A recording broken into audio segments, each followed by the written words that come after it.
20 રૂપિયા વધ્યું, 18,520 રૂપિયા મારી ખોટ ગઈ. એક માણસ તરીકે હું ભગવાનને છત સામે જોઈને કીધું કે કારણ વગર મને આટલો ફટકો કેમ પહોંચાડ્યો? મારો વાંક શું? વાંક એટલો જ કે એ પેશન્ટને લઈને સરકારી દવાખાને જતો હતો રિક્ષાવાળો, અને રસ્તામાં મારું દવાખાનું પડતું હતું. જો મારું દવાખાનું ના આવતું હોત અને બીજા કોકનું હોત તો એના ચાંદલો ઉઠો હોત. મેં કીધું ભગવાન ભલે મહિને એકાદ પેશન્ટ આવું મોકલજે, પણ રોજ આવું પેશન્ટ ના મોકલતો, નહીં તમારે બારણા વાસવા પડશે. આપણને થાય કે ભગવાન આવું સાંભળતો હશે, ખબર નથી. આ ચિંતનમાં હું બેઠો હતો, મારી કન્સલ્ટિંગના અવર્સ પૂરા થયા હતા. અમારા સ્ટાફના બેને કહ્યું કે સાહેબ કોઈ રમેશભાઈ તમને મળવા માટે આવ્યા છે. મેં તો ના પાડી દે, હું ત્યારે કોઈને મળવા નથી માગતો. એને પૂછ કે ફોન કરીને આવ્યા છે? તો કે ના સાહેબ, પણ એવું કહે છે કે તમારા જૂના મિત્ર છે. મિત્ર કીધું એટલે બોલાવવા પડે. મેં તો સારું આવવા દે. રમેશભાઈ આવ્યા અંદર. મેં તો અરે રમેશભાઈ, અમે 20 વર્ષ પહેલા મિત્રો હતા, ત્યારે હું લખતો નહોતો થયો, અમે ખાલી જ મિત્રો હતો. મારું જૂનું દવાખાનું હતું, ત્યાં એની વોલપેપરની દુકાન હતી. મેં તો શું છે રમેશભાઈ, ઘણા બધા વર્ષો પછી દેખાયા? એટલે હા, અહીંથી પસાર થતો હતો અને તમારું બોર્ડ જોયું તો એમ થયું કે શરદભાઈને મળતો જાઉં. મેં તો શું કરો છો? તો કે બસ સાહેબ, છના રૂપિયામાં રમતો માણસ છું, ખૂબ કમાયો છું, કરોડો રૂપિયા કમાયો છું. હવે આ જ્યારે બીજી વખત મને મળ્યા ત્યારે હું લેખક બની ગયો હતો, એટલે મને વાંચતા હશે એટલે મને કે સાહેબ તમારા લેખો વાંચું છું, ઘણી વખત તમે સંસ્થાઓ વિશે લખો છો, કોઈ ગરીબ પેશન્ટ વિશે લખો છો. કોઈ ગરીબ પેશન્ટ માટે પૈસાની જરૂર હોય, આર્થિક મદદની, તો મને જાણ કરજો.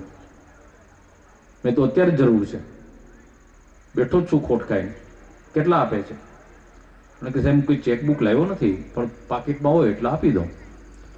એને ખિસ્સામાંથી પાકીટ ખાલી કરીને મારા ટેબલ ઉપર ઠાલવી દીધું. મેં તું થોડાક તો રાખો પેટ્રોલ માટે. તો કે સાહેબ ટાંકી ભરેલી છે અને મારે ઘરે જ જવું છે, ચિંતા ના કરો. થોડી વાર બેસીને ગયા. યાદ રાખો, 20 વર્ષથી મને મળ્યા નહોતા. પાકીટ ખાલી કરીને ગયા.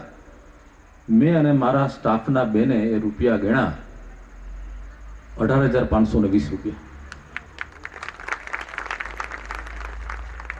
મારા પિતાના મૃત્યુ વખતે હું રેડ્યો નથી. આ ઘટના બની ત્યારે હું 14 શિવ રડી પડ્યો.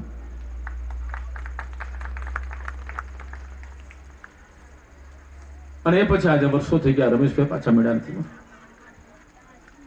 આ કોણ હતું એને મોકલનાર? ત્યારે મને સમજાય છે કે ભગવાન છે, 100% છે. ઉપર બેઠો બેઠો તમારી દરેક ગતિવિધિ જોઈ રહ્યો છે, અને મોટામાં મોટો ચાર્ટર્ડ એકાઉન્ટન્ટ છે, ભાઈનો હિસાબ રાખે છે. એ મારા 18,500 નહીં, પેલા રિક્ષાના 20 રૂપિયા પણ આપી દીધા. આ ઘટના પછી હું ઈશ્વરમાં દ્રઢપણે માનતો થઈ ગયો છું. અને હું કહું છું તમને, તમામ ડોક્ટર મિત્રોને કહું છું કે ક્યારેક કોઈક આ સંસ્થા, તો આ તો મોટી 150 બેડની હોસ્પિટલ છે, કેટલી બધી સુપર સ્પેશિયાલિટી છે. જ્યારે કોઈ પેશન્ટ ગરીબ આવે અને એના માટે તમને એમ થાય કે આ મહિને આપણે 10 લાખ રૂપિયાની ખોટ ગઈ છે, તો યાદ રાખજો, આ સમાજમાંથી જ દાતાઓ તમને 20 લાખ રૂપિયા આપી દેશે. ત્યારે તમને ખોટની અનુભવી પડે. છેલ્લે એક સરસ વાત કહી અને હું મારું વક્તવ્ય પૂરું કરીશ. ડોક્ટરની ડાયરી, કોઈ મને પૂછે કે એનો જન્મ ક્યારે થયો, તો હું કહીશ કે જે દિવસે જુનાગઢના એસટી સ્ટેન્ડ ઉપર મારું ખિસ્સું કપાયું અને જ્યારે લોકોએ માન્યું કે ડોક્ટરો ચોર કરતા ખરાબ છે, ત્યારે મારા મનમાં ડોક્ટરની ડાયરી લખવાનો વિચાર આવ્યો હતો કે મને જ્યારે પણ ભવિષ્યમાં તક મળશે ત્યારે હું ડોક્ટરો વિશે લખીશ, સારા ડોક્ટરો વિશે લખીશ, અને આ સમાજને બતાવીશ કે બધા ડોક્ટરો નાલાયક નથી હોતા, બધા ડોક્ટરો ખિસ્સા કાતરું નથી હોતા, બધા જૂઠ વૈદ, ઊંઠ વૈદ કે લૂંટ વૈદ નથી હોતા, સારા ડોક્ટરો પણ હોય છે. અને મેં ક્યારેય કાચના ટુકડાઓ વિશે નથી લખ્યું, હંમેશા કોહિનૂર હીરાઓ વિશે લખ્યું છે. મેં નાડકર્ણી સાહેબ વિશે લખ્યું છે, મેં ડૉક્ટર સૌદાબેન પંડ્યા માટે લખ્યું છે, મેં કિડની ઇન્સ્ટિટ્યૂટના સ્થાપક ડૉક્ટર એચ.એલ. ત્રિવેદી માટે લખ્યું છે, જામનગરના doctor Kirit Acharya skin specialist, આમાંના મોટાભાગના પદ્મશ્રી થયા લેખા પછી. મેં ડૉક્ટર કનુભાઈ કલસારિયા વિશે લખ્યું છે, જ્યારે કનુભાઈને ગુજરાતમાં કોઈ નહોતું જાણતું, 1995 કે 96માં ત્યારે ગુજરાત સમાચારમાં મેં લેખો લખેલા હતા. ત્યારે રાજકારણ નહોતું પ્રવેશ્યું. અને આજે પણ હું કનુભાઈને એમની સેવા માટે આદર આપું છું.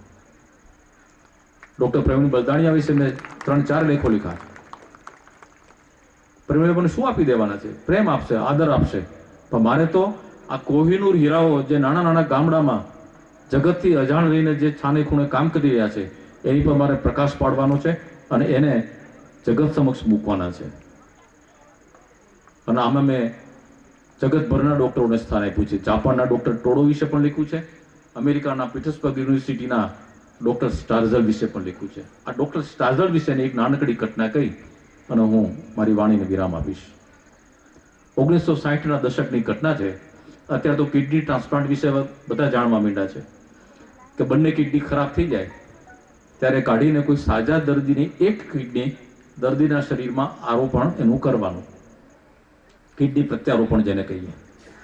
આ કિડની પ્રત્યારોપણ, લીવર પ્રત્યારોપણ, આનો પાયોનિયર ભીષ્મ પિતામહ કોણ?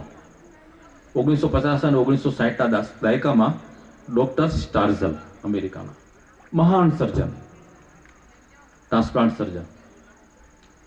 લીવર ટ્રાન્સપ્લાન્ટ જે હજી ગુજરાતમાં બહુ થતું નથી, ગુજરાતની બહાર, એની લીવર સર્જરી કરનાર સૌથી પહેલા ડોક્ટર સ્ટાર્ઝલ. લીવરની સર્જરી કરવી બધા સર્જનો બેઠા છે એને ખબર હશે, કારણ કે લીવર જે છે ને એ આપણી બહેનો જે ઘઉંનો લોટ ગુંદે છે ને, લોટ બાંધે છે ને, એના જેવું પોચું હોય છે. તમે ઘરે જઈ અને સોયથી દોરો પરોવી પેલા લોટના 2 ભાગ કરજો, પછી એમાં દોરો પરોવીને ગાંઠ મારજો, ગાંઠ નીકળી જશે, લાગશે નહીં.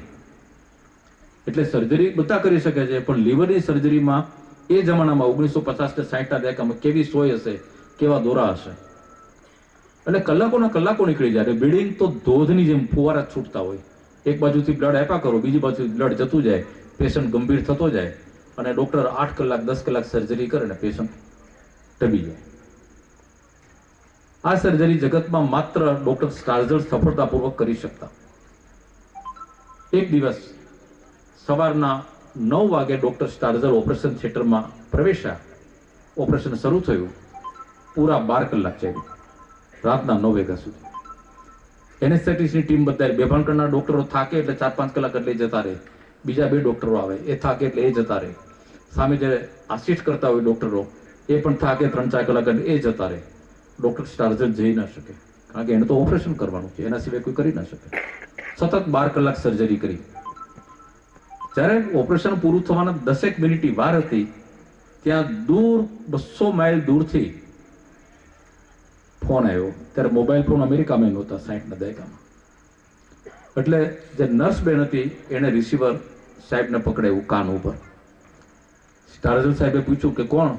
અરે ત્યાં સામે છેડે એક ડોક્ટર હતો, સર્જન. એને કહ્યું કે સાહેબ તમારી જરૂર છે, અમે આ સિટીમાંથી બોલીએ છીએ, અમારે ત્યાં 12 વર્ષનો એક દીકરો આવ્યો છે,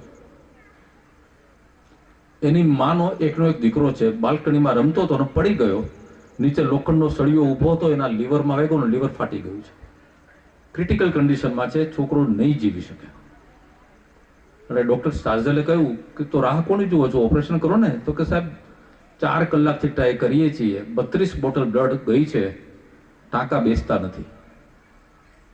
તો હું તો એ 12 કલાકથી ઓપરેશન થિયેટરમાં છું, હું તો નીચો આવી ગયો છું ખાધા પીધા વગરનો, હું કેવી રીતે આવીશ? એટલે પેલા ડોક્ટરે કીધું કે સાહેબ એક કામ કરો, એક છોકરાની માં છે એની સાથે વાત કરો. છોકરાની માં બાજુમાં જ ઊભી હતી. એણે તો રાડ કરી મૂકી કે તમે ડોક્ટર સ્ટાર્ઝલ, તમે ડોક્ટર છો કે દાનવ છો? તમને દયા નથી આવતી? તમને તમારા થાકણી પડી છે? એ મારો દીકરો મરી રહ્યો છે, આવો છો કે નહીં? સ્ટાર્ઝલ સાહેબે કહ્યું કે હા હું આવું છું. તારા ડોક્ટરને આપ. એટલે પાછી એમના ડોક્ટર સાથે વાત કરી કે હું આવું તો ખરો, પણ કેવી રીતે આવીશ, તું 200 માઇલ દૂર છે. એટલે પેલો ડોક્ટર સેજ હૈસોને કીધું કે સાહેબ અમને ખબર હતી કે તમે ના નહીં પાડો, તમે આવશો જ. અમે અડધા કલાક પહેલા અહીંથી તમને લેવા માટે હેલિકોપ્ટર મોકલી આપ્યું છે. તમે ફોન મૂકશો ત્યાં સુધીમાં હેલિકોપ્ટર તમારી હોસ્પિટલની અગાસી ઉપર લેન્ડ થતું હશે. સાહેબ આ ડોક્ટર પરનો ભરોસો છે, મહાન ડોક્ટર ઉપરનો, કે સ્ટાર્ઝલ સાહેબ ના પાડે જ નહીં. સ્ટાર્ઝલ સાહેબ ગયા, પાણી પીવા ન રોકાયા. 12 કલાકની સર્જરી કરીને ત્યાં 200 માઇલ દૂર પહોંચ્યા. ત્યાંની સર્જરી બીજા 12 કલાક ચાલી, 24 કલાક. અને એ છોકરો બચ્યો. બહાર આવ્યા, એની મા પગમાં પડી ગઈ કે સ્ટાર્જર સાહેબ, મેં તમને જે કંઈ કહ્યું માફ કરજો, પણ તમે ડોક્ટર નથી, તમે જીસસ છો, તમે ભગવાન છો. વર્ષો સુધી, દાયકાઓ સુધી આ 1960ની ઘટના, સતત 24 કલાક સર્જરી કરવાનો વિશ્વ વિક્રમ અતૂટ રહ્યો. કોઈ એક ડોક્ટરે 24 કલાક ઓપરેશન કર્યું હોય, એ પછી પ્રયત્નપૂર્વક તોડવામાં આવ્યો, ખાલી આમ વિક્રમ તોડવા માટે. ડોક્ટર સ્ટાર્જર ઘરે આવ્યા હેલિકોપ્ટરમાં પાછા, ત્યારે સવારના 9-10 વાગી ગયા હતા. ઘરમાં આવ્યા ત્યારે એની પત્ની ઘર છોડીને ચાલી ગઈ હતી. 2 દીકરા અને 1 દીકરી, 3 નાના બાળકો મૂકી અને ચિઠ્ઠી લખીને ગઈ હતી કે તમારે મન તો દર્દીઓ જ ભગવાન છે, તમને પત્નીની કોઈ કિંમત નથી, મારે તમારા જેવા નકામા પુરુષ જોડે રહેવું નથી, તમને ડિવોર્સના છૂટાછેડાના કાગળો મળી જશે, હવે પછી જિંદગીમાં ક્યારે મળતા નહીં. એની પત્ની જતી રહી. એ દિવસે ડોક્ટર સ્ટાર્જરને પહેલો હાર્ટ એટેક આવ્યો કે મેં આટલું બધું ઉમદા કામ કર્યું, 2 દર્દીઓને જીવનદાન આપ્યું, એનો બદલો મને આ મળ્યો કે મારી પત્ની મને છોડીને જતી રહી. અમેરિકામાં હોય છે આવું, જતી રહી પત્ની. સ્ટાર્જર સાહેબે ફરી વખત લગ્ન ન કર્યા, આખી જિંદગી કામ કરતા રહ્યા. એમનું જોઈ જોઈને એમના 3 બાળકોએ નક્કી કર્યું કે અમારે લગ્ન કરવા નથી. પપ્પાએ પૂછ્યું કે બેટા કેમ લગ્ન નથી કરતા? તો કે અમે તમારી હાલત જોઈ છે, તમે ફરિશ્તા જેવા છો, દેવદૂત છો, તમે લોકોને બચાવો છો, નવું જીવન આપો છો, અને અમારી માં તમને છોડીને ચાલી ગઈ, આવા લગ્નમાં અમને વિશ્વાસ નથી, અમારે લગ્ન નથી કરવા. ત્યારે સ્ટાર્જર સાહેબે જે કીધું એ દરેક ભારતીય ગૌરવ લેવા જેવી એક વાત છે. ડોક્ટર સ્ટાર્જરે કહ્યું કે તમે લગ્ન કરજો અને કોઈ ભારતની છોકરી હોય ને એની સાથે લગ્ન કરજો. ભારતની એ સ્ત્રી તમને ક્યારેય છોડીને નહીં જાય. અને એના મોટા દીકરાએ એક ઇન્ડિયાથી અમેરિકા ગયેલી ભારતીય સ્ત્રી એની સાથે લગ્ન કર્યા. હવે તો ભારતમાં છૂટાછેડા થવા માંડ્યા છે, પણ આપણી ભારતીય પરંપરા, ભારતીય સંસ્કારો, અને હું અહીં બેઠેલા ડોક્ટરોને અભિનંદન આપું છું, એની સાથે સાથે તમામની પત્નીઓને અભિનંદન આપું છું કે ડોક્ટરોની જિંદગી કેવી રીતે બરદાસ્ત કરે છે. આ હોસ્પિટલને મારી તમામ પ્રકારની શુભેચ્છાઓ છે. હું લાગણીથી જોડાઉં છું. આજથી ક્યારેય પણ મારી જરૂર પડે મને યાદ કરજો, હું દોડી આવીશ. ક્યારેક સારી ઘટના બને, કોઈ માનવીય ઇન્ટરેસ્ટ વાળી, હ્યુમન ઇન્ટરેસ્ટની, તો મને વોટ્સઅપ ઉપર આપી દેજો, હું ડોક્ટરની ડાયરીમાં સ્થાન આપીશ. ડોક્ટરની ડાયરી 53 લાખ લોકો વાંચે છે. તમારી હોસ્પિટલને આ અજાણા વિસ્તારમાંથી આખા ગુજરાત સમક્ષ મૂકી આપીશ. ખૂબ ખૂબ આભાર. તમામને હું અભિવાદન કરું છું, નતમસ્તકે પ્રણામ કરું છું અને બેસી જાઉં છું. આભાર. ખૂબ સરસ, જોરદાર કરતાલ ધ્વનિથી આપણે સૌ સાહેબશ્રીને વધાવીએ. સરસ મજાની વાતો સાહેબે આપણી સમક્ષ રાખી. અને સાહેબ માટે કેવું હોય તો એટલું કહી શકાય કે માણસને જરા ખોતરો ને ખજાનો નીકળે, સાચવીને સંઘરેલો એક જમાનો નીકળે. માણસને જરા ખોતરો ને ખજાનો નીકળે, સાચવીને સંઘરેલો એક જમાનો નીકળે. મળે કશે આખી જિંદગી જીવથી દટાયેલી, અને થાય બેઠી બસ એક જણ પોતાનો નીકળે, બસ એક જણ પોતાનો નીકળે. ફરી એક વખત જોરદાર તાળીઓના ગડગડાટથી આપણે સૌ સાહેબશ્રીને વધાવીએ. ત્યાર પછી કાર્યક્રમને આગળની તરફ વધારતા સીઈઓ સાહેબે હોસ્પિટલની તમામ સુવિધાઓ વિશે, હોસ્પિટલના વિઝન વિશે, હોસ્પિટલના મિશન વિશે આપણને સૌને માહિતગાર કર્યા. એની એ જ વાત આપણે સૌ વિડીયો ડોક્યુમેન્ટરીના માધ્યમથી નિહાળીએ. એટલે આપણા સૌની વચ્ચે રજૂ થાય છે હોસ્પિટલની ડોક્યુમેન્ટરી, જે 5 મિનિટની છે. તો શાળાના સંચાલક શ્રીઓ, આચાર્ય શ્રીઓ તેમજ શિક્ષક મિત્રો, મહુવા, તળાજા, સાવરકુંડલા, જેસર, જાફરાબાદ, ખાંભા તેમજ વળાંક પંથકના વિવિધ ગ્રામ્યથી પધારેલા સરપંચ શ્રીઓ, ગ્રામ પંચાયતના સભ્યશ્રીઓ, વિવિધ જ્ઞાતિ સમાજના અગ્રણીઓ તથા વડીલો, આપ સર્વ સ્ટેજ પર બિરાજવાને યોગ્ય હો, છતાં પણ અમારી વ્યવસ્થાના ભાગ રૂપે આપે આપનું સ્થાન ગ્રહણ કરેલ છે.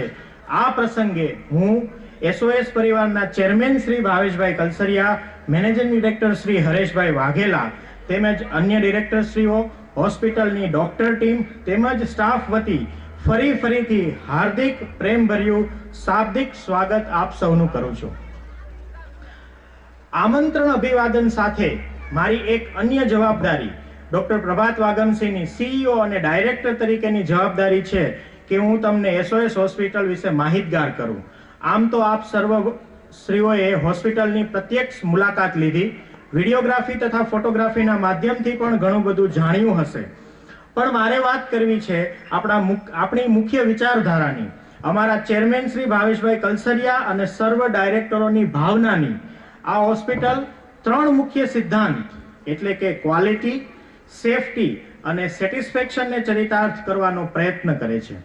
આજનું જ આપણે ઉદાહરણ લઈએ તો ઇલેક્ટ્રિસિટીના જે આવવા જવાથી આપણા કાર્યક્રમમાં જે વિક્ષેપ થયો એ વિક્ષેપ હોસ્પિટલની કાર્યગીરીમાં ન થાય અને એટલા જ માટે આપણે UPSની વ્યવસ્થા જે કરેલી છે, જે આપણી ક્વોલિટી, સેફટી અને પેશન્ટના સેટિસ્ફેક્શનને ચરિતાર્થ કરે છે. આપણે સ્ટાન્ડર્ડ ઇન્ટરનેશનલ કંપની શિન્ડલરનું UPS મૂકેલું છે, જેથી કરીને આપણે આખી હોસ્પિટલને 42 મિનિટ સુધી પાવર સપ્લાય આપી શકીએ અને ઇલેક્ટ્રિસિટીના આવવા જવાથી એની વચ્ચે જનરેટર શરૂ થાય તો પણ આપણી કેરમાં ICUમાં દાખલ પેશન્ટ, OTમાં દાખલ પેશન્ટ કે કોઈ પણ જગ્યાએ જ્યારે પેશન્ટ હોય ત્યારે એને કોઈ પણ પ્રકારની તકલીફ ન પડે. આ નાના મુદ્દાઓ પર કે જે ગામમાં આપણે હોસ્પિટલ બનાવી હોય અને મલ્ટી સુપર સ્પેશિયાલિટી હોસ્પિટલ આપણે ચલાવવાનો વિચાર ધરાવતા હોઈએ ત્યારે આવી નાની વસ્તુઓ ઉપર આપણે ફોકસ કરીએ તો આપણે ક્વોલિટી, સેફટી અને સેટિસ્ફેક્શન, પછી એ પેશન્ટની અમારા નિષ્ણાંત ડોક્ટરશ્રીઓ દ્વારાની સારવાર હોય કે પછી અમારા નોન ક્લિનિકલ સ્ટાફ, અમારા હાઉસકીપિંગ સ્ટાફ, અમારા OPD સ્ટાફ દ્વારા હોસ્પિટલની સાફ સફાઈની વાત હોય કે પછી હોસ્પિટલની કેન્ટીનમાંથી જે ખોરાક જઈ રહ્યો છે દર્દીઓ માટે કે દર્દીઓ માટે જે કપડાની વ્યવસ્થા થઈ રહી છે લોન્ડ્રી વિભાગમાંથી, એ બધાની અંદર ક્વોલિટી, સેફટી અને સેટિસ્ફેક્શનને આપણે ચરિતાર્થ કરી શકીએ અને પેશન્ટને ઓછામાં ઓછા સમયમાં સારામાં સારી સારવાર મળે અને વહેલામાં વહેલી તકે પોતાના ઘરે જઈ શકે. નો ડાઉટ અમારા આર્કિટેક્ટ છે એમને હંમેશા એવો પ્રયત્ન કર્યો કે હોસ્પિટલ એવી બને કે અહીંયા રહેવાની મજા આવે, પણ અહીંયા અમે ઈચ્છીએ કે તમે લાંબુ રોકાણ ન થાય, બરોબર, એ રીતે અમે આ સેવા આપી શકીએ એવો અમારા ડિરેક્ટરશ્રીઓનો જે આશય છે એ અમે ચરિતાર્થ કરી શકીએ. આ હોસ્પિટલનું ઉદ્ઘાટન આપણે શિલાન્યાસ અને બીજીની વાત તો આપણા સૂત્રધારે વાત કરી, પણ આ હોસ્પિટલનું શુભારંભ આપણા વિશ્વવંદનીય પરમ પૂજ્ય શ્રી મોરારી બાપુના હસ્તે 4/4 એટલે કે 4 એપ્રિલ ગયા વર્ષે શરૂ થયેલી આ આરોગ્ય ભવનમાં 4/4 થી 41 સપ્તાહ એટલે કે 41 અઠવાડિયા થયા, 290 દિવસ આ અમારા સપનાને થયા છે. એ સમય દરમિયાન અમે 20,000 થી વધારે દર્દી દેવોની સેવા કરી ચૂક્યા છીએ OPD પેશન્ટ તરીકે. 1,000 થી વધારે દર્દીઓને અમે દાખલ કરીને સારવાર આપી ઘરે મોકલી શક્યા છીએ અને 200 થી વધારે સર્જરીઓ જે તમે જોયા હશે કે 4થા માળ પર 4th ફ્લોર પર આપણે જે મોડ્યુલર OT બનાવ્યા છે 2, બરાબર, એમાં આપણે 200 થી વધારે દર્દીઓની સર્જરી કરી શકી છે. એ માત્ર જટિલ સર્જરી નહીં, જનરલ સર્જરી નહીં, પણ જટિલ સર્જરી. આમ તો આપણી પાસે ખૂબ જાણીતા અને ખૂબ અનુભવી એવા જનરલ સર્જન પણ છે વલાણિયા સાહેબ, પણ એની સાથે ન્યુરો, સ્પાઇન એટલે કે મગજ, કરોડરજ્જુ અને હાઈ રિસ્ક ડિલિવરી આપણા ગાયનેકોલોજીસ્ટ ડોક્ટર સંજય છે, એ હાઈ રિસ્ક ડિલિવરી કે જે માતાનું વજન માત્ર 40-45 કિલો હોય અને એને આપણે હસતું રમતું બાળક સામે આપી અને ઘરે વિદાય આપી શકીએ, આવી હાઈ રિસ્ક ડિલિવરીઓ ઓર્થોની અંદર અમુક કારણોથી આપણા ઓર્થોપેડિક સર્જન આપણી સાથે નથી, તો એ ડોક્ટર યશ પટેલ સાહેબ એમણે ઓર્થોની અંદર પોલીટ્રોમાની સારવારની અંદર ગોઠણના સાંધા બદલવા, થાપાના સાંધા બદલવા અને આવી જે જટિલ સર્જરીઓ છે એ પણ કરેલી છે. અને સાથે મેં જે વાત કરી કે 1,000 થી વધારે દર્દીઓને આપણે દાખલ કરી ચૂક્યા, આમાં મોટા ભાગના દર્દીઓ આપણા ICU પેશન્ટ્સ હતા. જે આપણી સાથે જે ટીમ છે તજજ્ઞોની, એમાં મારે નામ ન લઉં તો ચૂક થાય, ડોક્ટર યોગેશ કલસરિયા સાહેબ કે જેમણે કાતરિયા સાહેબ કે જેમણે ખૂબ જ સારી સારવાર આપીને અને ખૂબ જ સારું એવું, અને એની સાથે આપણે જે જોડાયેલા છે દેસાઈ સાહેબ છે, ભૂત સાહેબની આખી ટીમ છે, પછી આપણી પાસે જે ડોક્ટરો છે, પીડિયાટ્રિશિયન મેડમ અવની મેડમ છે, આ બધાએ જે પેશન્ટ, ઇન્ડોર પેશન્ટ, તમે આપણું NICU પણ જોયું હશે, અંદર નહીં જઈ શકાવો તમે કારણ કે આમાં આપણે પેશન્ટ એડમિટ છે, PICU ની જે સારવાર છે, તો આ બધી સારવારની અંદર આપણે ખૂબ સારા રિઝલ્ટ સાથે પેશન્ટને ઓછામાં ઓછા સમયમાં માત્ર PMJY ના ધારાધોરણોને ફોલો કરીને જે પેશન્ટ્સ આપણી પાસે આવે છે એને મફત સારવાર મળી શકે એ, અને સાથે જે લોકો પાસે મેડિક્લેમની સારવાર છે, જેને કેશમાં સારવાર લેવાની થાય છે, એમને પણ આપણે સારામાં સારી સારવાર આપી શકીએ. આપણી પાસે લગભગ બધી જ કંપનીઓના, હું એમ કહું કે ઓલમોસ્ટ કંપનીઓના આપણી પાસે કેશલેસના ટાઈપ છે. તો જે ઇન્સ્યોરન્સ હોય, જે ઇન્ડસ્ટ્રીયલ બેલ્ટમાંથી લોકો આવતા હોય, એવા લોકોની પણ સારવાર આપણે સારી સેટિસ્ફેક્શન, સેફટી અને ક્વોલિટી સાથે કરી શકીએ. બરાબર, આ બધી સારવારો પણ આપણે આપી શકીએ એવી વ્યવસ્થા આપણે કરેલી છે, અને એવા દર્દીઓની સારવાર આપણે આ ગત 290 દિવસમાં કરેલી છે. તો આજે આપણી સાથે ખૂબ તજજ્ઞ વક્તાઓ છે, તો હું ઝાઝો સમય નહીં લઉં. તમે હોસ્પિટલની પણ વિઝિટ કરી છે. ફરીથી હું તમને SOS પરિવાર વતી શાબ્દિક આવકારું છું. આપ આનો ખૂબ આનંદ લો અને પ્રોગ્રામનો આનંદ લો, અને હોસ્પિટલની જરૂરિયાત હોય ત્યારે ચોક્કસ તમારે કાંઈ પણ એવી અગવડતા હોય તો ભાવેશભાઈ કલસરિયા જે અહીંયા અવેલેબલ હોય જ છે, તમે બધા જાણો જ છો, એમને પણ તમે મળી શકો. અને આપને કંઈ પણ અગવડતા આવી કંઈ પડે છે તો અમારો સંપર્ક કરો. એક જે વાક્ય છે કે તમને જો અહીંયા સારી સારવાર મળી હોય તો સૌને કહેજો, અને જો તમને કોઈ અગવડતા પડી હોય તો અમારું ધ્યાન અચૂક દોરજો, જેથી કરીને અમે એ અગવડતાની અંદર અમારા જે મુખ્ય 3 મુદ્દાઓ છે, ક્વોલિટી, સેફટી અને સેટિસ્ફેક્શન, એમાં વધારે સારું કામ કરી શકીએ અને ખૂબ સારી દર્દી દેવોની સારવાર કરી શકીએ. એ જ સાથે હું મારા વ્યક્તિત્વને વિરામ આપું છું. અસ્તુ. જય શ્રી કૃષ્ણ. ભારત માતા કી જય. ખૂબ ખૂબ આભાર સાહેબ આપનો. દર્દી નારાયણની સેવા કરવામાં SOS હોસ્પિટલ કઈ રીતે કાર્યરત છે અને કયા વિઝનથી અને કયા મિશનથી કામ કરે છે એ સાહેબે આપણી સમક્ષ રજૂ કર્યું. ફરી એક વખત જોરદાર તાળીઓથી CEO સાહેબને વધાવીએ. ત્યાર પછી કાર્યક્રમને આગળની તરફ વધારતા જેમ સાહેબે કીધું એમ આપણે આજે જેમને સાંભળવા માટે, માણવા માટે એકત્ર થયા છીએ એ બંને તજજ્ઞ વક્તાશ્રીઓને જ આપણે રજૂ કરવા તરફ આગળ વધીએ છીએ.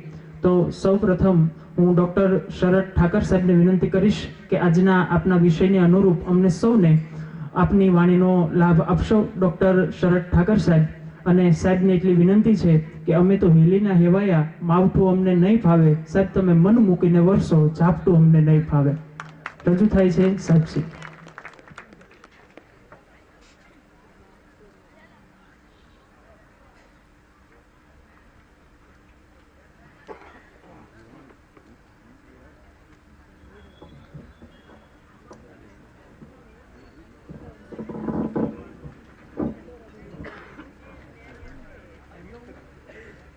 હોસ્પિટલના સ્થાપકો, સંચાલકો, દાતાઓ, તમામ ડૉક્ટરો અને જેનું નામ સૌથી પહેલાં લેવું જોઈએ એવા તમામ દર્દીઓ, વિશેષ સંબોધન કરીશ આ પંથકના તમામ રાજકીય નેતાઓને. સાધ્વીજી, બહુ જૂનો પરિચય છે અમારો. આ બધાને, મારા મિત્ર શૈલેષભાઈ, આ બધાને ભાવપૂર્વક વંદન કરીને નજરથી એમની અનુમતિ લઈને કેટલીક અગત્યની વાતો કહેવા આવ્યો છું, એની શરૂઆત કરીશ. હું અહીંયા ભાષણ કરવા નથી આવ્યો. હું આ વિસ્તારના બહુ નજીકના નાનકડા ગામડામાં મહિનાઓ સુધી રહેલો છું. દર વર્ષે 2 થી 2.5 મહિના. અહીંથી ભાગ્યે જ 20 કિલોમીટર દૂર આવેલું વણોટ ગામ એ મારું મોસાળનું ગામ. દર વર્ષે મારી બા સાથે, મારી મોટી બેન સાથે વેકેશનમાં હું 2-2.5 મહિના ત્યાં પસાર કરતો. આખું ગામ કા વસ્તી પંચોળીની. પંચોળી છોકરાઓ સાથે રમીને મોટો થયો છું.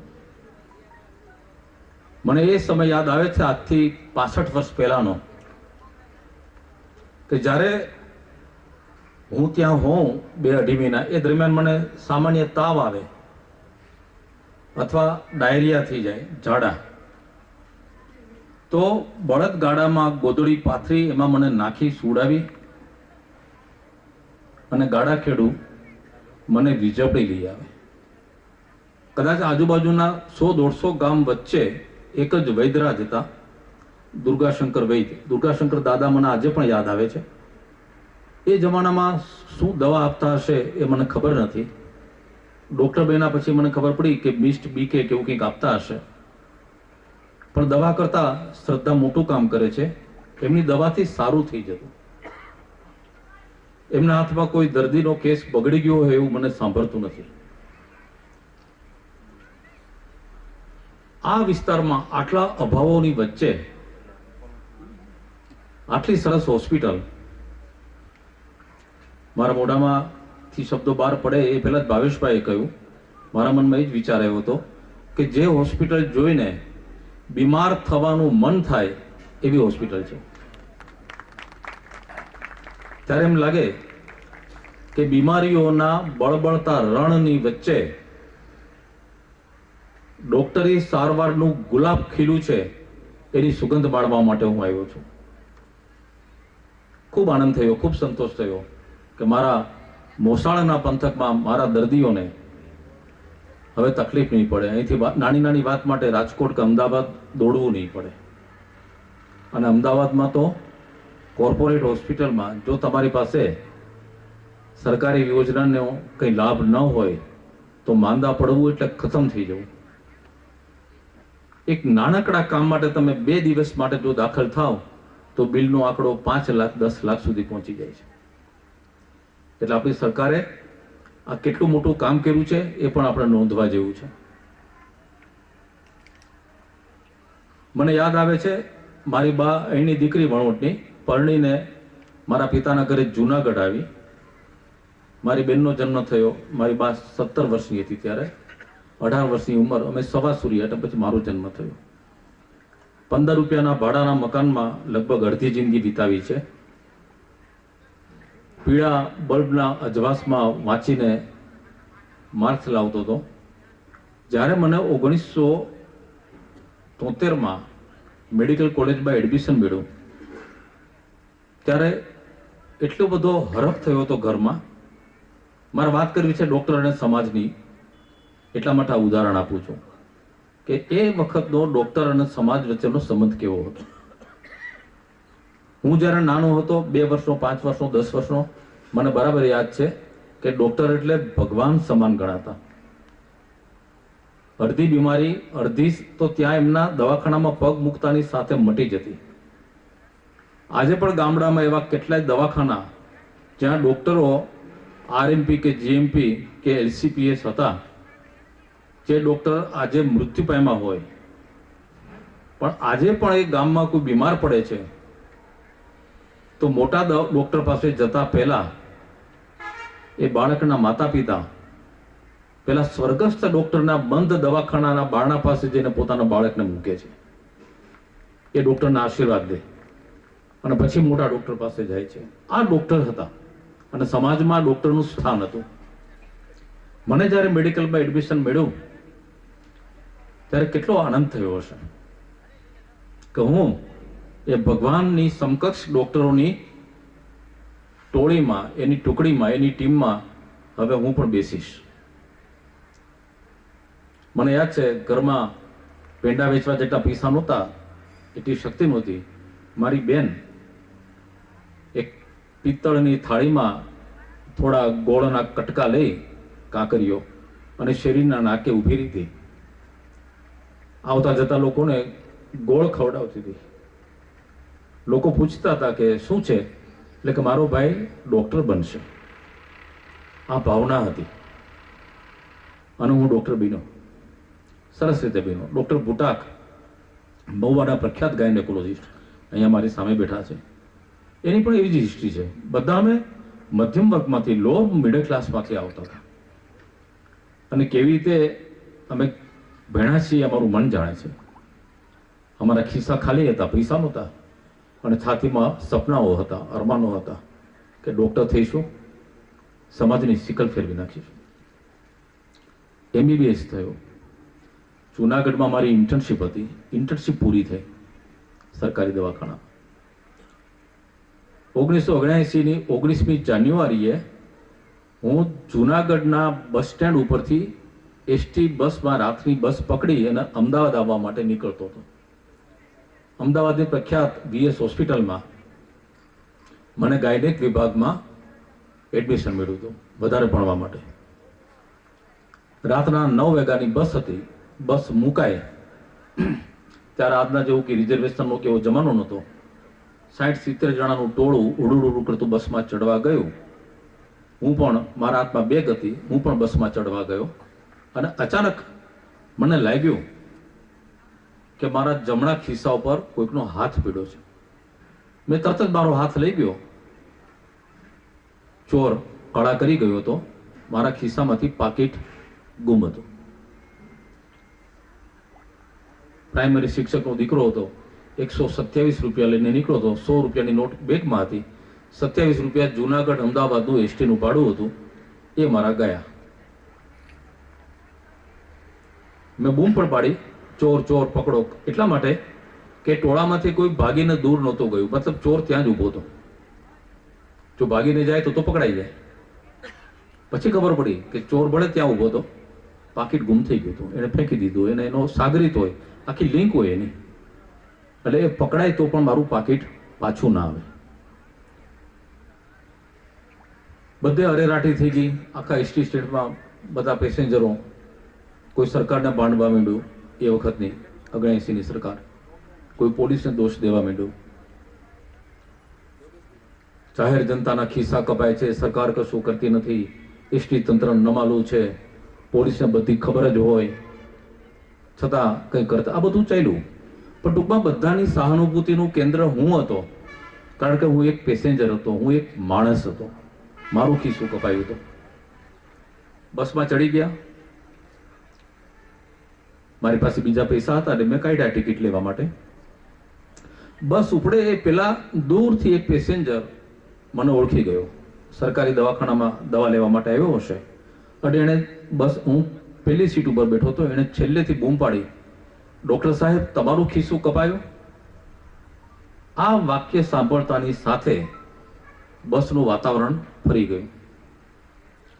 એક સોરઠિયો ટવીક્યો, ભાઈઓ શાંતિ રાખો, ચિંતા કરવાની જરૂર નથી. કોઈ માણસનું ખિસ્સું નથી કપાયું, ડોક્ટરનું ખિસ્સું કપાયું છે. મને આઘાત લાગ્યો કે આ કહેવા શું માગે છે? ડોક્ટર માણસ નથી? ત્યાં બીજો બોલ્યો કે ભાઈઓ બહુ સારું થયું, ડોક્ટરો આપણા ખિસ્સા કાપે છે, આજે આપણો ભાઈ એક ડોક્ટરનું ખિસ્સું કાપી ગયો. વાતાવરણ એક સેકન્ડમાં પલટાઈ ગયું. ત્યારે મને સમજાયું કે ડોક્ટરની સમાજમાં પ્રતિષ્ઠા કેટલી છે. 1 મિનિટ પહેલા જે આખી બસમાં સહાનુભૂતિ મારા પ્રત્યે હતી, એ સહાનુભૂતિ હવે ચોર પ્રત્યે થઈ ગઈ. ડોક્ટરનું સ્થાન ચોર કરતા નીચું, અને ચોર આપણો ભાઈ, એમ કે આપણો ભાઈ એનું ખિસ્સું કાપી ગયો. આખી રાત મને ભયંકર આઘાત લાગ્યો. હું આ કયા વ્યવસાયમાં આવ્યો છું? જે વ્યવસાયમાં હું માનું છું કે ડોક્ટર એટલે ભગવાન, દર્દીઓની આપણે સેવા કરવાની છે, અમે ભગવાને મોકલેલા ફરિશ્તાઓ છીએ, વિશ્વનો સૌથી ઉમદા વ્યવસાય છે આ. અમે દર્દીઓના પ્રાણ બચાવીએ છીએ સારવાર કરીને. સમાજમાં અમારું સ્થાન છે, માન છે. આ ડોક્ટરને સમાજ એક ચોર કરતા પણ નીચો માને છે. આ 1979ની વાત છે.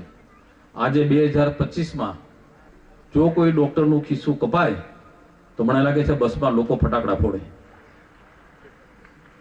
ઉજવણી કરે. આ ધીમે ધીમે સ્થાન ઉતરતું જાય છે. અને હું માત્ર એમાં પ્રજાનો વાંક નથી જોતો, ડોક્ટરનો પણ વાંક છે. કારણ કે હું જ્યારે બાળક તરીકે જે ડોક્ટરો પાસે ગયો છું, આ દુર્ગાશંકર દાદાની જ વાત કરું, કોઈ ઋષિ તુલ્ય માણસ લાગે. તો આજના ડોક્ટરો દર્દીઓને એ દ્રષ્ટિથી જુએ છે ખરા? જો આટલો નજરિયો ખાઈ કોણ, તો ડોક્ટર અને સમાજ વચ્ચે સુમેળ સ્થપાઈ જાય. આ હોસ્પિટલનું નામ છે SOS. અમારી મેડિકલ પરિભાષામાં એનો અર્થ થાય છે સેવ અવર સાઉલ્સ, અમારો પ્રાણ બચાવો ઇમરજન્સીમાં. આજની પરિસ્થિતિમાં મને લાગે છે કે પહેલો એસ છે એ સ્વાસ્થ્ય માટે છે, તબિયત માટે, હેલ્થ માટે. છેલ્લો એસ છે એ સંપ માટે છે, સુમેળ માટે છે, સંબંધ માટે છે. ડોક્ટર અને દર્દીઓ વચ્ચેનો સંબંધ કેવો હોવો જોઈએ, અને વચ્ચેનો જે ઓ છે એ આદિ ધ્વનિ છે, અનાહત નાદ એ ઓમનો છે. જો ડોક્ટર અને દર્દી વચ્ચે, બીમારી અને સારવાર વચ્ચે જો આ ઓમકાર ઉમેરાઈ જશે ને તો આ SOS નામ સાર્થક થશે. આખા હોસ્પિટલનો રાઉન્ડ લેતી વખતે મેં ડોક્ટર કલસારિયા સાહેબને પૂછ્યું, ભાવેશભાઈને, કે અહીંયા સરકારની યોજનાઓ છે તો બરાબર છે, દર્દીઓએ બિલ ના ભરવા પડે. કોઈ યોજનાનું લાભાર્થી ન હોય અને ધનવાન હોય તો ફી ભરી પણ દે. માનો કે જે લાભાર્થી નથી અને સાવ જ ગરીબ છે, જેના ખિસ્સામાં 1 રૂપિયો નથી, એનું શું થાય? તો કે સાહેબ એની તમામ સારવાર અમે મફત કરીએ છીએ, એને અમારી ગાડીમાં એના ઘરે મૂકી આવીએ છીએ. બસ મને આમાં જ રસ છે, આ જ વાતમાં રસ છે. મારા એક ડોક્ટરની ડાયરી પુસ્તકના વિમોચનમાં પૂજ્ય મોરારી બાપુ આવ્યા હતા અને મોરારી બાપુએ સરસ વાત કરી હતી કે 3 પ્રકારના ડોક્ટરો હોય છે. એક ઊંટ વૈદ એટલે કાચા પાકા અર્ધદગ્ધ ડોક્ટરો, જેને થોડું ઘણું આવડે છે, થોડું ઘણું નથી આવડતું. બીજા છે લૂંટ વૈદ, જેને આવડે છે, સ્કિલ છે, આવડત છે, પણ પ્રજાને લૂંટે છે. અને ત્રીજા છે જૂઠ વૈદ, જે જૂઠું બોલે છે. એને ખબર હોય કે આ દર્દીને ઓપરેશનની જરૂર નથી, છતાં ઓપરેશનની સલાહ આપે છે. આ જૂઠ વૈદ છે. મેં એમાં એક ચોથો પ્રકાર ઉમેર્યો છે. મોરારી બાપુની સમક્ષ જ મેં કીધું કે બાપુ એક ચોથો પ્રકાર પણ છે ડોક્ટરોનો, અને એ છે છૂટ વૈદ. છૂટ વૈદ એટલે એટલા માટે કે જે દર્દીની ફી જે થતી હોય બિલ, એમાં દર્દી ખાલી એક વાત કરે કે સાહેબ કંઈક ઓછું કરો ને, એ સાથે છૂટ મૂકી દે. અને આજે ડોક્ટર તરીકે હું 45 વર્ષથી પ્રેક્ટિસ કરી અને હમણાં 2 વર્ષથી નિવૃત્ત થયો છું. હું અભિમાનથી કહીશ કે આખા દેશમાં માત્ર ડોક્ટર એક જ એવો વ્યવસાય છે કે જ્યાં દર્દીની એક વિનંતી ઉપર અમે 5000 રૂપિયા ઓછા કરીએ છીએ. કોઈ કરિયાણાની દુકાને જઈને સાબુની ગોટીમાં 5 પૈસા ઓછા કરવાનું કહેજો, વકીલની ફીમાં 500 રૂપિયા ઓછા કરવાનું કહેજો, કોઈ બિલ્ડરનો કહેજો કે તમારો જે જમીનનો ભાવ છે કે મકાનનો બાંધકામ ફ્લેટનો ભાવ છે એમાં ચોરસ ફૂટ દીઠ ખાલી 1000 રૂપિયા ઓછા કરો. કોઈ રૂપિયો નહીં છોડે. માત્ર ડોક્ટરો એવા છે. અને કેવા છે? દર્દીના સગા કહે કે સાહેબ થોડુંક ઓછું કરો, અમારી શક્તિ નથી. સારું, 50,000 બદલે 45,000 આપજો. 5 મિનિટ પછી બીજો સગો આવે, કાકા કે મોટા બાપા, સાહેબ આ તો સાવ ગરીબ છે, સારું 40,000 આપજો. પછી કોઈનો ફોન આવે, કોઈ સામાજિક પ્રતિષ્ઠિત માણસનો, કે સાહેબ તમારે ત્યાં ગીતાબેન દાખલ થયા છે ને આર્થિક સ્થિતિ સારી નથી, સારું 35,000 આપજો. અને છેલ્લે કોઈ ડોક્ટરનો ફોન આવે, અમારા જ મિત્રનો, કે doctor શરદભાઈ, doctor Pravinbhai, doctor Dholakia સાહેબ, આ તમારે ત્યાં ગીતાબેન છે એનું કંઈક ઓછું કરો ને, સારું 25,000 આપજો. સાહેબ કયો ધંધો તમે જોયું દુનિયામાં કે 4 વાક્ય 4 ફોન આવે અને બિલ 50,000 માંથી 25,000 થઈ જાય? અને આવું દરેક ડોક્ટરના ક્લિનિકમાં બને છે. કોઈ ડોક્ટર એવો નથી કે જેમ કે તમે મરી જાઓ, તમારું મકાન વેચી નાખો, પણ મારી ફીમાંથી હું 1 રૂપિયો ઓછો નહીં કરું. હા, ડોક્ટર છે અને સામે સમાજ છે. જ્યારે મીડિયામાં હું સમાચાર જોઉં છું, હજી અહીંની પરિસ્થિતિ ઘણી સારી છે, પણ જ્યારે હું જોઉં છું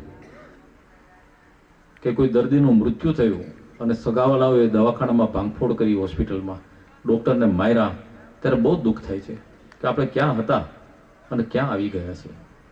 ડોક્ટરો ખૂની છે. એ લોકો તમારું સ્ટેબિંગ કરે છે, તમને મારવા માટે છરી ચલાવે છે, તમારો જીવ બચાવવા માટે છરી ચલાવે છે. દર્દીઓના હાથ જોડીને વિનંતી કરું છું કે ક્યારેય એવું ના કહેતા કે આ ડોક્ટર અમારો કેસ બગાડી નાખ્યો. ડોક્ટરે તમારો જીવ બચાવવા માટે ઓપરેશન કર્યું છે. અને ડોક્ટરોને 2 હાથ જોડીને વિનંતી કરું છું કે ભલે તમે પૈસા કમાઓ, ફી લો, પણ જે મિનિટે છરી મૂકો છો પેશન્ટના પેટ ઉપર, શરીર ઉપર, ત્યારે 1 સેકન્ડ માટે ભગવાનને કહેજો કે આ ઓપરેશન હું પૈસાની લાલચે નથી કરતો. મને આમાંથી 1 રૂપિયો પણ ફી નહીં મળે તો પણ ચાલશે. અને પછી દર્દી સાજા થઈ જાય, ઘરે જાય, અને જે ફી આપે એ તમારો અધિકાર છે. ફીના ઓપરેશનના બદલામાં ફી મળે લેજો, ફી માટે ઓપરેશન નહીં કરતા. જો આટલી આચારસંહિતા જાળવશો ને તો ડોક્ટર અને સમાજ વચ્ચેનો સંબંધ બહુ તંદુરસ્ત રહેશે. મારે લંડનની મેયો હોસ્પિટલની વાત કરવી છે. વિશ્વ વિખ્યાત મેયો હોસ્પિટલ. જેમાં એક જમાનામાં 3 પેઢી સુધી ડોક્ટર મેયો થતા ગયા. અને હોસ્પિટલનું નામ જ મેયો બની. પ્રાઇવેટ હોસ્પિટલ હતી, વિશ્વભરમાં પ્રખ્યાત છે. એના એ દવાખાનામાં એન્ટ્રન્સ ઉપર, પ્રવેશ દ્વાર ઉપર એક બોર્ડ મારેલું છે કે આ દવાખાનાના પગથિયા ચડવા માટે તમારી પાસે પૈસા હોવા ફરજિયાત નથી. પૈસા હોય તો સારું, ફી ચૂકવજો, પણ પૈસા ન હોય તો મારી હોસ્પિટલમાં પગથિયા ન ચડવા, આવું ક્યારેય ના રાખતા. ગરીબમાં ગરીબ પેશન્ટ ચાલી આવે ને સારવાર કરો. અને ઈશ્વર આ બધું જુએ છે, સાંભળે છે. એના ત્રાજવાના પલ્લામાં આ એક પાયનો હિસાબ થાય છે. મારો સ્વાનુભવ બોલે છે. આ વસ્તુમાંથી હું પસાર થયો છું. દર્દીઓ જે આવ્યા છે મારી પાસે, ગરીબ દર્દીઓ, આ દેશમાં બધી કેટેગરીના છે. મને એવા દર્દીઓ પણ મળ્યા છે કે જ્યારે હું એક સુરતથી હીરા બજારના પટેલ આવ્યા હતા, એની પત્નીની ડિલિવરી માત્ર 5 જ મિનિટમાં થઈ ગઈ. દાખલ થયા, હજી તો હું ઇન્જેક્શન પણ આપું એક સામાન્ય 2 રૂપિયાનું, એ પેલા ડિલિવરી થઈ ગઈ, પ્લેસેન્ટા નીકળી ગઈ. દવાખાનામાં મેં એને કાટલા બાદ શિફ્ટ કરી. એના હસબન્ડ કે સાહેબ સારું હોય તો ઘરે જઈએ. બધો મામલો 15 મિનિટમાં પૂરો થઈ ગયો. હવે એનું બિલ કેટલું બનાવવું? હું મને કે સાહેબ બિલ બનાવો. મારો ખર્ચ 1 રૂપિયાનો પણ નહોતો, મારી કોઈ મહેનત નહોતી. મેં ડરતા બિલ બનાવ્યું. મેં જો આ છે હીરા બજારના, તો કંઈક તો લેવું પડે, એટલે મેં 750 રૂપિયા બિલ બનાવ્યું. એણે મને કીધું, એના હસબન્ડે, કે સાહેબ આટલું બિલ? એટલે બધું ના, કંઈ વધારે લાગતું હોય તો ઓછું કરજો. તો કે શું ઓછું કરે સાહેબ, તમને બિલ બનાવતા નથી આવડતું, અમને બિલ આપતા આવડે છે. 50,000 રૂપિયા મૂકીને ગયો માણસ. મને કે દીકરો આવ્યો છે, અમારી આર્થિક કન્ડિશનની તો શરમ કરો. કે હું 500-700 રૂપિયા આપીને જાઉં, 50,000 નોટોનું બંડલ આપીને ગયો. અને સામે પક્ષે એવા પેશન્ટો પણ આવ્યા છે કે જેને હું જ્યારે દવાનું સેમ્પલ આપું કે આ દવા ઘરે જઈ અને 1 ચમચી સવારે, 1 ચમચી બપોરે અને 1 ચમચી રાત્રે પીવડાવજો. ફી નહીં લેવાની, દવાની બાટલી મફત આપવાની. અને પછી પણ એ લોકો ઊભા રહે એટલે હું પૂછું કે હજી શું છે, કેમ ઊભા છો? તો કે સાહેબ અમારા ઘરે ચમચી નથી. જેના ઘરમાં ચમચી ના હોય એવા દર્દીઓની સારવાર પણ આપણે કરવાની છે. આ મુદ્દો યાદ રાખ. અને એક ઘટના જે મને જિંદગીમાં ઈશ્વર ઉપર હંમેશા શ્રદ્ધા રાખતી કરી મૂક્યો છે. એ ઘટના બહુ વાયરલ થયો છે એનો વિડીયો, તો હું બહુ ટૂંકમાં કહીશ. બપોરનો સમય હતો. મારા દવાખાના પાસેથી, હોસ્પિટલ રોડ ઉપર જ છે મોકાના સ્થાને, ત્યાંથી એક રિક્ષા પસાર થઈ. રિક્ષાની અંદર એક મુસ્લિમ કપલ બેઠું હતું, ગર્ભવતી સ્ત્રી અને એનો પતિ, અત્યંત ગરીબ. મહાત્મા ગાંધીજી જેને કહી શકે કે ભારતની દરિદ્રતાનું રિપ્રેઝન્ટેશન કરી શકે, સૌથી છેવાડાનો તળિયાનો માણસ, એટલો બધો ગરીબ. અચાનક પેલી સ્ત્રીને બ્લીડિંગ તૂટી પડ્યું, જોરદાર બ્લીડિંગ થયું. રિક્ષા ડ્રાઈવર ગભરાઈ ગયો. એને પેલા મુસ્લિમ પુરુષને કહ્યું કે ભાઈ ઉતરી જાઓ મારી ગાડીમાંથી, તમારી બીબી મરી જશે તો મારી ઉપર કેસ થશે. અને એ સ્ત્રીને રીતસર માનવતા કોરાણે મૂકીને સ્ત્રીને પોટલાની જેમ ઉપાડીને મારા દવાખાનાના, એને પેલું બોર્ડ વાંચ્યું તો ઝાંપા પાસે ફેંકીને જતો રહ્યો. ભાડું લેવા પણ ન રોકાયો. અમારા સ્ટાફના બેન દોડી ગયા, આવ્યા મારી પાસે. મને કહે સાહેબ એક સિરિયસ પેશન્ટ છે, એને ટેબલ ઉપર મેં તો ના લેવાય, પેશન્ટ મરી જશે તો કંઈક કર્યા વગર મારી ઉપર કેસ કરશે. મેં તો હજી સારવાર પણ આપી નથી. તો કે સાહેબ એમને એમ પણ મરી જશે, બ્લીડિંગ બહુ થઈ રહ્યું છે. હું દોડીને ગયો, પલ્સ ફીબલ હતી. 3-4 જણા બીજા પેશન્ટના સગાને કહીને એને ઓપરેશન ટેબલમાં લેવડાવી. ટેબલ ઉપર 2-3 ડોક્ટરોને બોલાવી લીધા, એનેસ્થેટિસ્ટને બોલાવી લીધા. 6 બોટલ બ્લડનો ઓર્ડર આપ્યો. ત્યાં સુધીમાં બીજા બાટલા ચડાવ્યા, કારણ કે એનું બ્લડ કરવું. પ્લેસેન્ટા પ્રીવિયા ડોક્ટર મિત્રો બેઠા છે, સમજી શકે.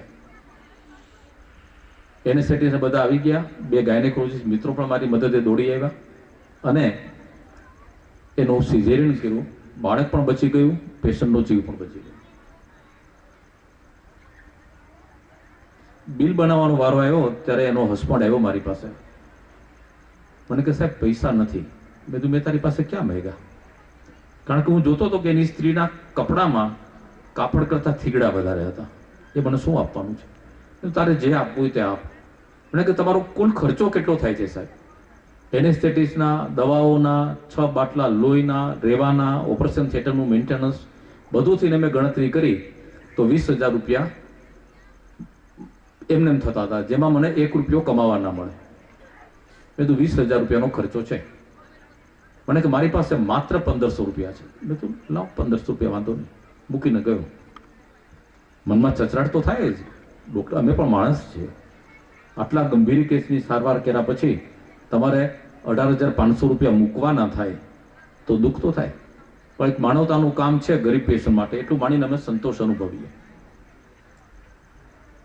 ગયા એ લોકો જતા હતા ત્યારે મેં મારા બારણામાંથી જોયું કે પેલી સ્ત્રી એના બચ્ચાને ઉચકીને આમ ધીમે ધીમે પેલા ટાંકા દુખતા હોય એટલે જતી હતી. એટલે મેં એના હસબન્ડને બોલાવ્યો કે કેવી રીતે જશો? તો કે સાહેબ ચલતે જાયેંગે, પેદલ. મેં તો લે 20 રૂપિયા રિક્ષામાં જા. એટલે મારું નુકસાન 20 રૂપિયા વધ્યું. 18,520 રૂપિયા મારી ખોટ ગઈ. એક માણસ તરીકે હું ભગવાનને છત સામે જોઈને કીધું કે કારણ વગર મને આટલો ફટકો કેમ પહોંચાડ્યો? મારો વાંક શું? વાંક એટલો જ કે એ પેશન્ટને લઈને સરકારી દવાખાને જતો હતો રિક્ષાવાળો, અને રસ્તામાં મારું દવાખાનું પડતું હતું. જો મારું દવાખાનું ના આવતું હોત અને બીજા કોકનું હોત તો એના ચાંદલો ઉઠો હોત. મેં તો ભગવાન ભલે મહિને એકાદ પેશન્ટ આવું મોકલજે, પણ રોજ આવું પેશન્ટ ના મોકલતો, એ તમારે બારણા વાંચવા પડશે. આપણને એમ થાય કે ભગવાન આવું સાંભળતો હશે, ખબર નથી. આ ચિંતનમાં હું બેઠો હતો, મારી કન્સલ્ટિંગના અવર્સ પૂરા થયા હતા. અમારા સ્ટાફના બેને કહ્યું કે સાહેબ કોઈ રમેશભાઈ તમને મળવા માટે આવ્યા છે. મેં તો ના પાડી દે, હું ત્યારે કોઈને મળવા નથી માંગતો. એને પૂછ કે ફોન કરીને આવ્યા છે? તો કે ના સાહેબ, પણ એવું કે છે કે તમારા જૂના મિત્ર છે.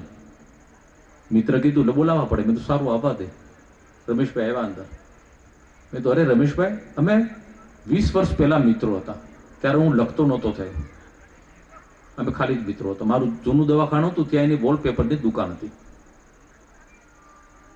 મેં તો શું છે રમેશભાઈ, ઘણા બધા વર્ષો પછી દેખાયા? એટલે કે હા, અહીંથી પસાર થતો હતો અને તમારું બોર્ડ જોયું તો એમ થયું કે શરદભાઈને મળતો જાઉં. મેં તો શું કરો છો? તો કે બસ સાહેબ, છનાછન રૂપિયામાં રમતો માણસ છું, ખૂબ કમાયો છું, કરોડો રૂપિયા કમાયો છું. હવે આ જ્યારે બીજી વખત મને મળ્યા ત્યારે હું લેખક બની ગયો હતો, એટલે મને વાંચતા હશે. એટલે મને કે સાહેબ તમારા લેખો વાંચું છું, ઘણી વખત તમે સંસ્થાઓ વિશે લખો છો, કોઈ ગરીબ પેશન્ટ વિશે લખો છો. કોઈ ગરીબ પેશન્ટ માટે પૈસાની જરૂર હોય, આર્થિક મદદની, તો મને જાણ કરજો.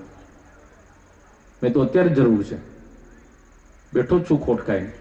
કેટલા આપે છે? અને કે સાહેબ કોઈ ચેકબુક લાવ્યો નથી, પણ પાકીટમાં હોય એટલે આપી દઉં. એને ખિસ્સામાંથી પાકીટ ખાલી કરીને મારા ટેબલ ઉપર ઠાલવી દીધું. મેં તો થોડાક તો રાખો પેટ્રોલ માટે. તો કે સાહેબ ટાંકી ભરેલી છે અને મારે ઘરે જ જવું છે, ચિંતા ના કરો. થોડી વાર બેસીને ગયા. યાદ રાખો, 20 વર્ષથી મને મળ્યા નહોતા. પાકીટ ખાલી કરીને ગયા. મેં અને મારા સ્ટાફના બેને એ રૂપિયા ગણ્યા, 18,520 રૂપિયા. મારા પિતાના મૃત્યુ વખતે હું રેડ્યો નથી. આ ઘટના બની ત્યારે હું ચોધારા આંસુ રડી પડ્યો.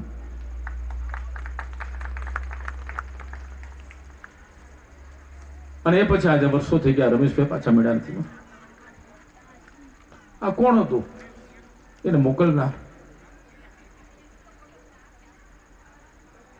ત્યારે મને સમજાય છે કે ભગવાન છે, 100% છે. ઉપર બેઠો બેઠો તમારી દરેક ગતિવિધિ જોઈ રહ્યો છે, અને મોટામાં મોટો ચાર્ટર્ડ એકાઉન્ટન્ટ છે, પાઈનો હિસાબ રાખે છે. એ મારા 18,500 નહીં, પેલા રિક્ષાના 20 રૂપિયા પણ આપી દીધા. આ ઘટના પછી હું ઈશ્વરમાં દ્રઢપણે માનતો થઈ ગયો છું. અને હું કહું છું તમને, તમામ ડોક્ટર મિત્રોને કહું છું કે ક્યારેક કોઈક આ સંસ્થા તો આ તો મોટી 150 બેડની હોસ્પિટલ છે, કેટલી બધી સુપર સ્પેશિયાલિટી છે.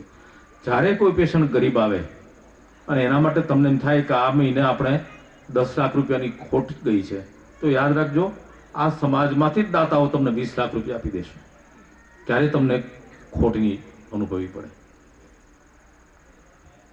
છેલ્લે એક સરસ વાત કહી અને હું મારું વક્તવ્ય પૂરું કરીશ.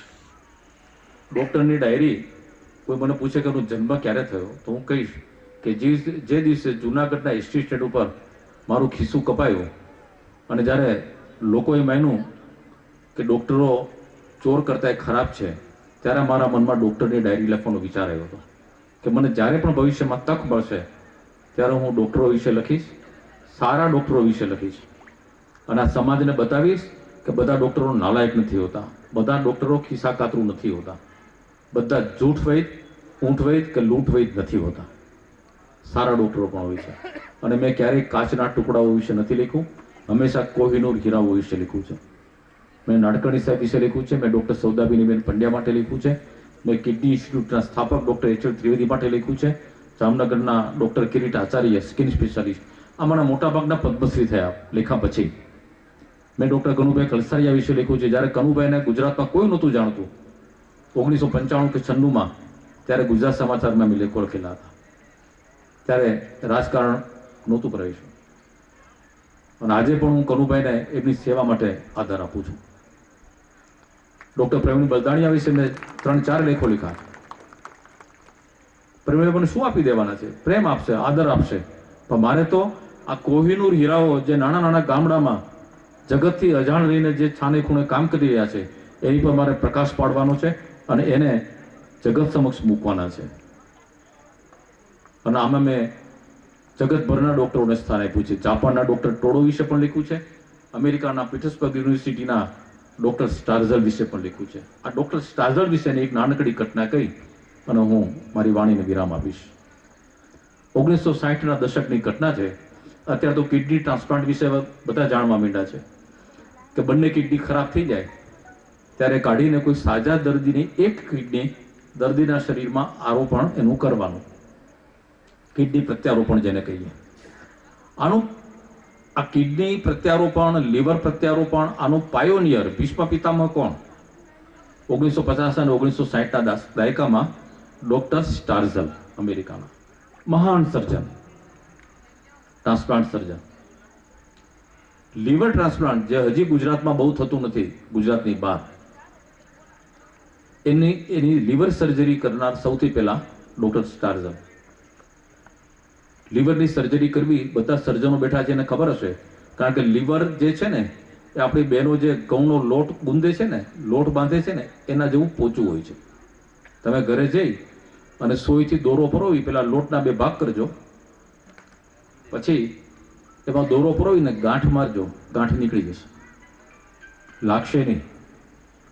એટલે સર્જરી બધા કરી શકે છે, પણ લીવરની સર્જરીમાં એ જમાનામાં 1950 કે 60ના દાયકામાં કેવી સોય હશે, કેવા દોરા હશે, એટલે કલાકોના કલાકો નીકળી જાય. બ્લીડિંગ તો ધોધની જેમ ફુવારા છૂટતા હોય. એક બાજુથી બ્લડ આપ્યા કરો, બીજી બાજુથી બ્લડ જતું જાય, પેશન્ટ ગંભીર થતો જાય અને ડૉક્ટર 8 કલાક 10 કલાક સર્જરી કરે ને પેશન્ટ ટબી જાય. આ સર્જરી જગતમાં માત્ર ડૉક્ટર સ્ટાર્ઝલ સફળતાપૂર્વક કરી શકતા. એક દિવસ સવારના 9 વાગે ડૉક્ટર સ્ટાર્ઝલ ઓપરેશન થિયેટરમાં પ્રવેશ્યા. ઓપરેશન શરૂ થયું, પૂરા 12 કલાક ચાલ્યું, રાતના 9 વાગ્યા સુધી. એનેસ્થેટિસ્ટની ટીમ બધા બેભાન કરનાર ડૉક્ટરો થાકે એટલે 4-5 કલાક એટલે જતા રહે, બીજા 2 ડૉક્ટરો આવે, એ થાકે એટલે એ જતા રહે, સામે જ્યારે આસિસ્ટ કરતા હોય ડૉક્ટરો એ પણ થાકે 3-4 કલાક એટલે એ જતા રહે. ડૉક્ટર સ્ટાર્ઝલ જઈ ના શકે, કારણ કે એને તો ઓપરેશન કરવાનું છે, એના સિવાય કોઈ કરી ના શકે. સતત 12 કલાક સર્જરી કરી. જ્યારે ઓપરેશન પૂરું થવાના 10 મિનિટની વાર હતી, ત્યાં દૂર 200 માઇલ દૂરથી ફોન આવ્યો. ત્યારે મોબાઈલ ફોન અમેરિકામાં નહોતા 60ના દાયકામાં. એટલે જે નર્સ બેન હતી એને રિસીવર સાહેબને પકડાયું કાન ઉપર. સ્ટાર્ઝલ સાહેબે પૂછ્યું કે કોણ? અરે ત્યાં સામે છેડે એક ડૉક્ટર હતો, સર્જન. એને કહ્યું કે સાહેબ તમારી જરૂર છે, અમે આ સિટીમાંથી બોલીએ, અમારે ત્યાં 12 વર્ષનો એક દીકરો આવ્યો છે, એની માનો એકનો એક દીકરો છે, બાલ્કનીમાં રમતો હતો ને પડી ગયો, નીચે લોખંડનો સળિયો ઊભો હતો, એના લીવરમાં વાગ્યો ને લીવર ફાટી ગયું છે, ક્રિટિકલ કન્ડિશનમાં છે, છોકરો નહીં જીવી શકે.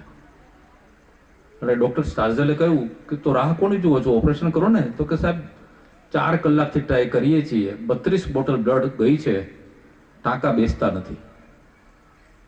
તો કે હું તો એ 12 કલાકથી ઓપરેશન થિયેટરમાં છું, હું તો નીચો આવી ગયો છું ખાધા પીધા વગરનું, હું કેવી રીતે આવીશ.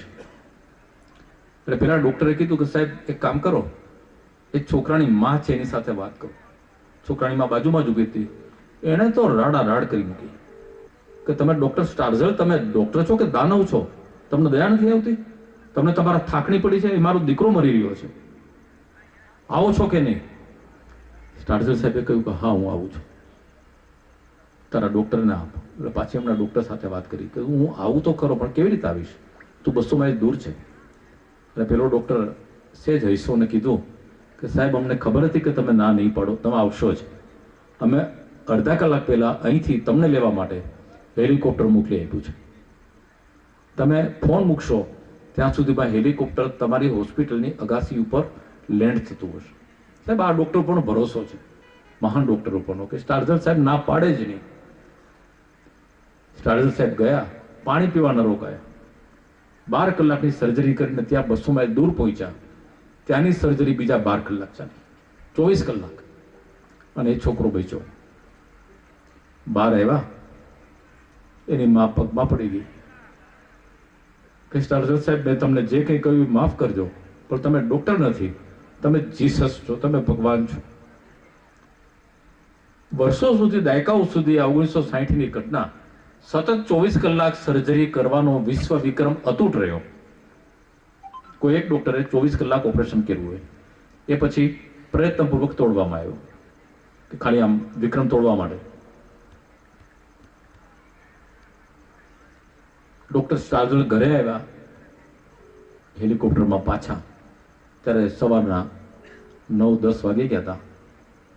ઘરમાં આવ્યા ત્યારે એની પત્ની ઘર છોડીને ચાલી ગઈ હતી. 2 દીકરા અને 1 દીકરી, 3 નાના બાળકો મૂકી અને ચિઠ્ઠી લખીને ગઈ હતી કે તમારે મન તો દર્દીઓ જ ભગવાન છે, તમને પત્નીની કોઈ કિંમત નથી, મારે તમારા જેવા નકામા પુરુષ જોડે રહેવું નથી, તમને ડિવોર્સના છૂટાછેડાના કાગળો મળી જશે, હવે પછી જિંદગીમાં ક્યારે મળતા નહીં. એની પત્ની જતી રહી. એ દિવસે ડૉક્ટર સ્ટાર્ઝલને પહેલો હાર્ટ એટેક આવ્યો કે મેં આટલું બધું ઉમદા કામ કર્યું, 2 દર્દીઓને જીવતદાન આપ્યું, એનો બદલો મને આ મળ્યો કે મારી પત્ની મને છોડીને જતી રહી. અમેરિકામાં હોય છે આવું, જતી રહી પત્ની. સ્ટાર્ઝલ સાહેબે ફરી વખત લગ્ન ન કર્યા, આખી જિંદગી કામ કરતા રહ્યા. એમનું જોઈને એમના 3 બાળકોએ નક્કી કર્યું કે અમારે લગ્ન કરવા નથી.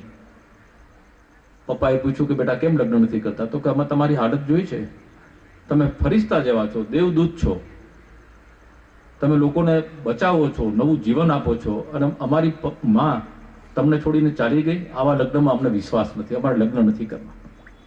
ત્યારે સ્ટાર્ઝલ સાહેબે જે કીધું એ દરેક ભારતીય ગૌરવ લેવા જેવી એક વાત છે. ડૉક્ટર સ્ટાર્ઝલે કહ્યું કે તમે લગ્ન કરજો અને કોઈ ભારતની છોકરી હોય ને એની સાથે લગ્ન કરજો. ભારતની એ સ્ત્રી તમને ક્યારેય છોડીને નહીં જાય. અને એના મોટા દીકરાએ એક ઇન્ડિયાથી અમેરિકા ગયેલી ભારતીય સ્ત્રી એની સાથે લગ્ન કર્યા. હવે તો ભારતમાં છૂટાછેડા થવા માંડ્યા છે, પણ આપણી ભારતીય પરંપરા, ભારતીય સંસ્કારો, અને હું અહીં બેઠેલા ડૉક્ટરોને અભિનંદન આપું છું, એની સાથે સાથે તમામની પત્નીઓને અભિનંદન આપું છું કે ડૉક્ટરોની જિંદગી કેવી રીતે બરદાસ્ત કરે છે.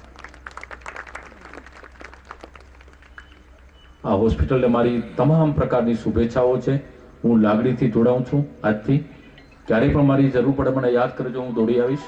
ક્યારેક સારી ઘટના બને, કોઈ માનવીય ઇન્ટરેસ્ટવાળી, હ્યુમન ઇન્ટરેસ્ટની, તો મને વોટ્સઅપ ઉપર આપી દેજો, હું ડૉક્ટરની ડાયરીમાં સ્થાન આપીશ. ડૉક્ટરની ડાયરી 53 લાખ લોકો વાંચે છે. તમારી હોસ્પિટલને આ અજાણા વિસ્તારમાંથી આખા ગુજરાત સમક્ષ મૂકી આપીશ. ખૂબ ખૂબ આભાર. તમામને હું અભિવાદન કરું છું, નતમસ્તકે પ્રણામ કરું છું અને બેસી જાઉં છું. આભાર. ખૂબ સરસ, જોરદાર કરતાલ ધ્વનિથી આપણે સૌ સાહેબશ્રીને વધાવીએ. સરસ મજાની વાતો સાહેબે આપણી સમક્ષ રાખી, અને સાહેબ માટે કહેવું હોય તો એટલું કહી શકાય કે માણસને જરા ખોતરો ને ખજાનો નીકળે, સાચવીને સંઘરેલો એક જમાનો નીકળે. માણસને જરા ખોતરો ને ખજાનો નીકળે, સાચવીને સંઘરેલો એક જમાનો નીકળે. મળે કશે આખી જિંદગી જીવથી દટાયેલી, અને થાય બેઠી બસ એક જણ પોતાનો નીકળે, બસ એક જણ પોતાનો નીકળે. ફરી એક વખત જોરદાર તાળીઓના ગડગડાટથી આપણે સૌ સાહેબશ્રીને વધાવીએ. ત્યાર પછી કાર્યક્રમને આગળની તરફ વધારતા સીઈઓ સાહેબે હોસ્પિટલની તમામ સુવિધાઓ વિશે, હોસ્પિટલના વિઝન વિશે, હોસ્પિટલના મિશન વિશે આપણને સૌને માહિતગાર કર્યા. એની એ જ વાત આપણે સૌ વિડીયો ડોક્યુમેન્ટરીના માધ્યમથી નિહાળીએ. એટલે આપણા સૌની વચ્ચે રજૂ થાય છે હોસ્પિટલની ડોક્યુમેન્ટરી, જે 5 મિનિટની છે. તો ચેરમેન